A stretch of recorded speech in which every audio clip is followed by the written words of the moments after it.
Assalamualaikum warahmatullahi wabarakatuh.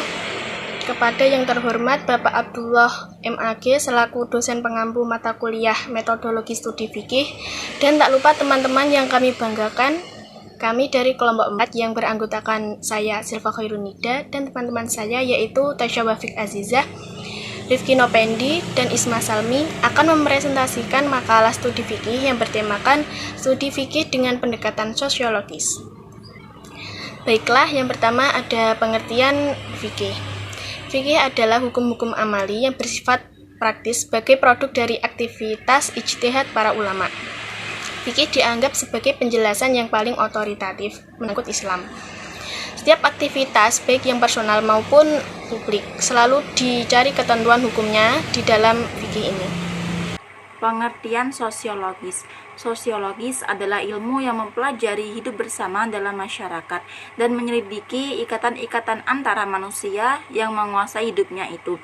Sosiologi mencoba mengerti sifat dan maksud hidup bersama, cara terbentuk dan tumbuhnya. Sementara itu, Sarjana Sukanto mengartikan sosiologi sebagai suatu ilmu pengetahuan yang membatasi diri terhadap persoalan penilaian. Sosiologi dapat digunakan sebagai salah satu pendekatan dalam memahami hukum agama. Hal demikian dapat dimengerti karena banyak bidang kajian agama yang baru dapat dipahami secara proporsional dan tepat apabila menggunakan jasa bantuan dari ilmu sosiologi. Dalam sejarah Islam dapat dijumpai peristiwa dari Nabi Yusuf yang dahulunya seorang budak lalu akhirnya bisa menjadi penguasa di Mesir. Mengapa dalam melaksanakan tugasnya Nabi Musa harus dibantu oleh Nabi Harun, dan masih banyak lagi contoh yang lainnya. Beberapa peristiwa tersebut dapat dijawab dan sekaligus dapat ditemukan hikmahnya dengan bantuan ilmu sosial. Tanpa ilmu sosial, peristiwa-peristiwa tersebut sulit dijelaskan dan sulit pula dipahami maksudnya. Disinilah letak sosiologi sebagai salah satu alat dalam memahami ajaran agama.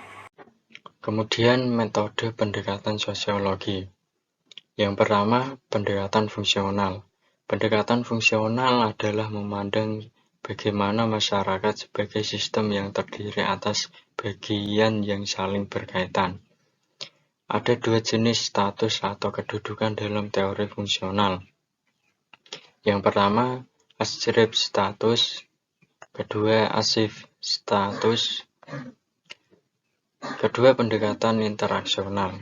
Pendekatan interaksional dalam masyarakat pasti ada hubungan antara masyarakat dengan individu dengan individu lain. Teori ini sering didefinisikan sebagai deskripsi yang interpretatif, yaitu suatu sebab yang menawarkan suatu analisis yang menarik perhatian besar pada pembekuan, sebab yang senyatanya ada. Kemudian pendekatan konflik.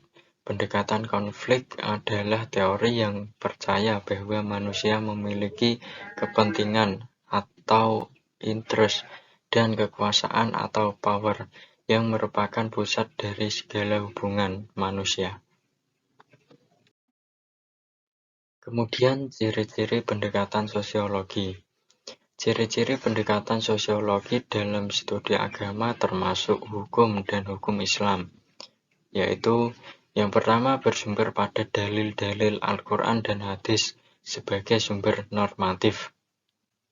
Kedua, adanya hukum yang dihasilkan dari dalil-dalil tersebut dengan mempertimbangkan kehidupan sosial masyarakat Islam.